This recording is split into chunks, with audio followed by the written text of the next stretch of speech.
Hey, how are you today? I am coming to you, I'm trying to fix this here. I'm coming to you tonight because I want to share a couple things with y'all. I've had a couple people message me about the picture that I posted earlier today for my veggies that I was eating today. The one that I was sitting in my car, it's a coleslaw mix. So I've had a couple of y'all message me about the recipe for that. So I wanted to tell you about that, and then I want to tell you about the muffin cup egg cup things that I posted about the other day because I had a couple people message me about that. So I thought maybe if they were asking, maybe there's more people that are asking and you're just afraid to message me. The coleslaw thing that I made, that I showed in that picture, I made it this morning. And what it is it's a coleslaw mix, but it's not like regular coleslaw, at least the regular coleslaw that we eat in South Texas. It's called Power Slaw. So it has like broccoli. Hey, Jackie. It has like broccoli, Brussels sprouts, kale, and some things like that. So it's a pre-mixed thing that I buy at the store called Power Slaw. So I use a cup of that or a cup and a half of that. I throw that in a saucepan or skillet. And then I have turkey bacon. You could also use sausage, whatever type of meat you want to use for this. But I have 4 slices of turkey bacon for the protein. The coleslaw is the veggie, and then I have quinoa, and I have a half a cup of quinoa for each serving. So I put olive oil in a skillet, I throw in the coleslaw, kind of saute that until it softens, and then add the quinoa and the turkey bacon. And the turkey bacon I bake in the oven prior to this, so it's kind of like crispy and stuff, and then I just cut it up into the little squares there. So I make this usually in a batch of like 4 or 5 servings, and then I throw it in my little meal prep container, and then it's something that I can easily grab, and you can eat it both cold and hot. And it's something that I often take when I have to travel out of town for an extended time. If I have to travel by air, it's often something that I take because it has no liquid. And a couple of you asked me about the guidelines for traveling with food as well when you're flying. And the main thing is you can't have any liquid. So you can't have an ice block that has liquid. And all the food that you take has to be solid. So like peanut butter is actually considered a liquid. And then, you know, syrup or anything else like that would be a liquid, and they make you throw that out if you have more than 3 ounces. But if you have solid food, it is allowed to take it on the plane. Just don't have an ice block that's like melted and liquidy, because they'll make you throw that away. I usually take an ice block with me that is like disposable, like one that I got in the mail with medicine or something like that. I'll take that with me because I usually can't freeze it wherever I'm going to come back. So I'll take it with me and then toss it once I get to my destination and I'm gonna return home. The other recipe that I wanted to share with y'all were the egg cup things that I shared a picture of, and I'm not sure if I shared that. I think I shared it yesterday. But I had a couple people message me about that recipe. So I'm making that right now because I desperately need some food in my house that I can just grab and go with my busy work week this week. So I'm making the egg cups, so I thought I'd just show you real quick how I throw it together. So first off, I already made the turkey bacon. I made that last night. So this morning when I was making the coleslaw mix, I went ahead and cut up my turkey bacon for tonight. I knew I was gonna make the egg cups tonight.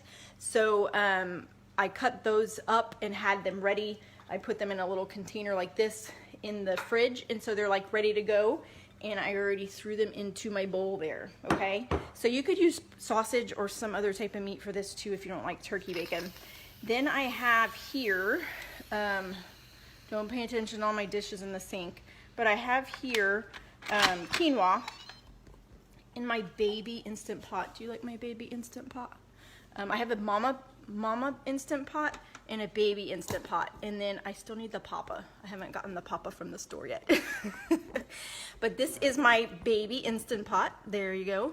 And what I do to make quinoa really quick is I put in a little bit of olive oil. I put it on the saute function, and then I use a sifter thing like this. I put a cup of quinoa in here, and then I rinse that with water. It says I'm recording, so hopefully this is still visible to y'all at some point. But I put the cup of quinoa in there, I rinse it with water, I throw it into the Instant Pot, I saute it to just absorb some of the moisture, and then add a cup and a half of water.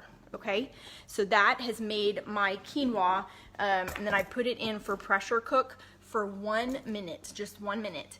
And then let it sit for 15 minutes, just natural pressure release. And then I will open it up and release the pressure, which is what I just did. And then I'm gonna measure that. So I told you I did 2 slices of turkey bacon for 3 of the egg cups, which is 1 serving.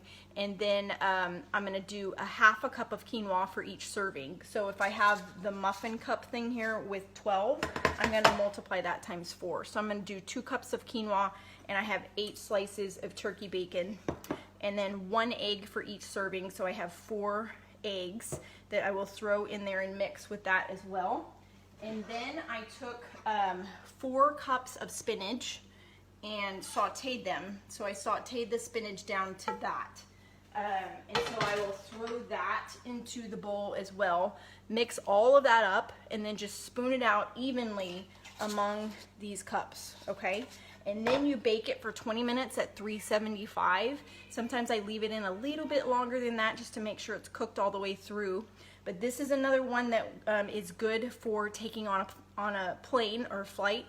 And you know, traveling long term can be eaten both cold and hot, so it's something that I depend on. It goes in the freezer really well too, so a lot of times, like before our New York trip, I made a bunch of these. I think I made double this, and then I took some and put it in the freezer, so when I came back home from the trip, I knew I wasn't gonna be wanting to cook for a couple days. I had it in the freezer ready to go. The plan kind of backfired on me though, because my daughter, my oldest daughter, the 20-year-old, she eats very healthy and she found them. So she ate them before I got to them. Hey, Yolanda. But it's a good thing that can freeze, eat hot and cold, all of that stuff. So let me know if you have any questions about that. I will edit this video to put all of that information up in the top so you can easily look at it. Have any questions, certainly message me. I'd love to chat with you more about what you're doing with your eating and all of that. What I do now, what you see now, is not how I started. And it has taken me a while to get to this point. So if you watch my videos and you see my recipes and all of that stuff, do not get overwhelmed and shut down and say, I just can't do that, I don't have time for that, because this has taken me time to figure these things out. And so I'm trying to share some of the simple recipes with you and ones that are like kid approved and stuff like that, but just kind of resolve to do a little bit at a time with whatever works for your schedule, because it really does make a huge difference when you start eating better and drinking more water and working out regularly. You will see that your life is transformed. I mean, at least it was for me and for a lot of the ladies that I help in my fitness family. It makes such a huge difference to bring all these things together. And that's also why I do my accountability group, is to help provide you support, just like I do here. But in my group, it's a one-on-one thing and it's a daily thing, and we provide a ton more support and tools for you to be successful. So if you are doing it on your own and you're doing great, then awesome, keep doing that. But if you need help, certainly reach out to me. I'd love to chat with you about what options I have. All right, so y'all let me know if you try this recipe and you like it. It's certainly one that we love and most of the family eats it. I think the only one that doesn't is my son, but both daughters, my husband and me, all love it, and it's a really simple recipe. So let me know what y'all think. Y'all have a great night.